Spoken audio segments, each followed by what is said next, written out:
2, 3, go!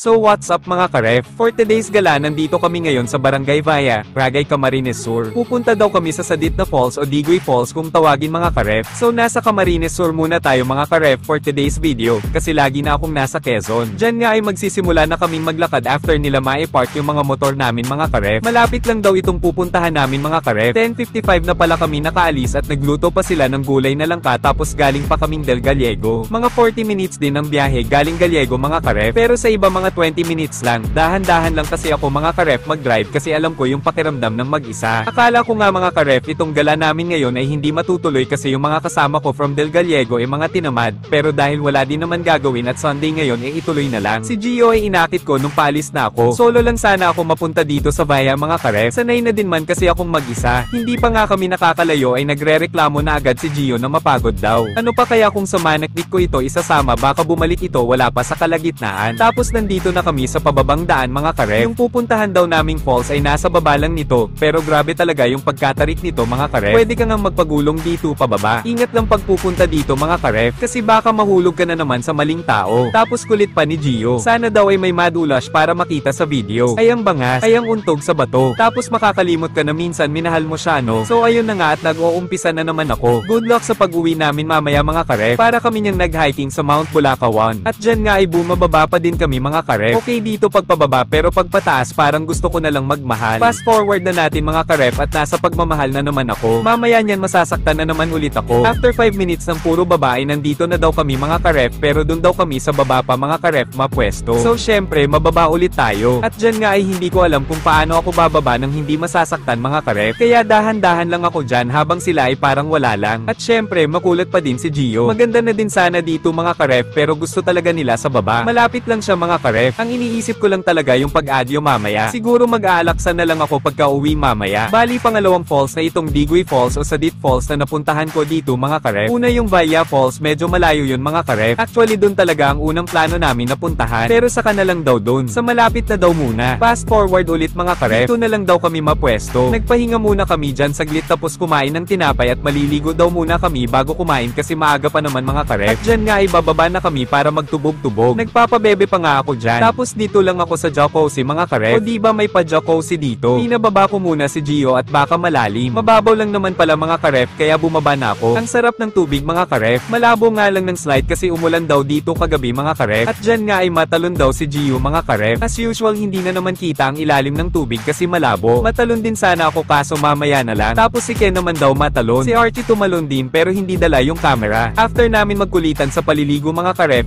kakain daw muna kami bago ulit maligo. Kasi alas 12 na mga karef. Yan mga foods namin mga karef. Manok na binili na lang namin sa bayan tapos itong niluto nilang gulay na langka na may sardines mga karef. Sarap sana kung may isda. Tapos may nakalimutan pala kami mga karef ngayon lang naalala. Yung pitchel na andon sa daan. May dala pa naman kaming yelo. So papaanhin. Babalikan ko pa nga sana yung pitchel mga karef pero siya nga hindi na bumalik. So kami ay magpo-food trip na muna mga karef. At baka pati sa pagkain ay hugutan ko pa din. Kain po tayo mga karef. Fast forward again mga karef. After namin kumain at magpahinga ng kunti ay maliligo na daw ulit kami. Diyan nga ay sinuot ko na yung life vest ko. Naka-life vest daw ay. Tapos pinasuot ko muna kay John Paul at katulad ko na hindi din siya marunong lumangoy. Ayaw pa nga niya at baka daw siya lumubog. Kaya tinulungan na lang ni Gio tumalon. Tapos tumalon na din siya. Syempre susubukan ko din. May pagbilang pa nga ako dyan. Akala ko nga mababaw mga karef. Sobrang lalim pala mga karef. Sobrang lalim na pala ng nararamdaman ko sa kanya. Oh, dami ko nga nainom na tubig mga karef. Talon pa more. Hindi na ulit ako tatalon. Talo pa ako nung mga bata dito na mga bagong dating. Kagagaling lumangoy. Tapos si Mac naman daw matalon. Tagal nga niya bago tumalon. Nagpara pa cute muna. Tapos sabi ko videohan niya yung falls dyan pero hindi niya makuna ng maayos kasi tinatangay siya ng agos. Baka mapunta daw siya sa maling tao. At dyan nga ay magpapadausos daw sina Angelo. Pero nagtalo-talo muna sila kung sino mauuna at maghahawak ng camera. Ang ending si Angelo ang mauuna kasi siya na yung may hawak ng camera. Tas si Gio pangalawa, si Sir Joel pangatlo, tas si Archie. Hawak-hawak pang nalalaman hindi naman nagsunod-sunod. Si Angelo nga lang yata yung nagpadausos. Nakainom din nga daw siya dyan ng tubig. Padausos pa more. Fast forward again and again mga karef. Pupunta na daw kami dun sa unang falls na dinaanan namin kanina mga karef. Dun naman daw kami magkukulitan. Iniwan ko kay Gio yung camera. Siya na nag-video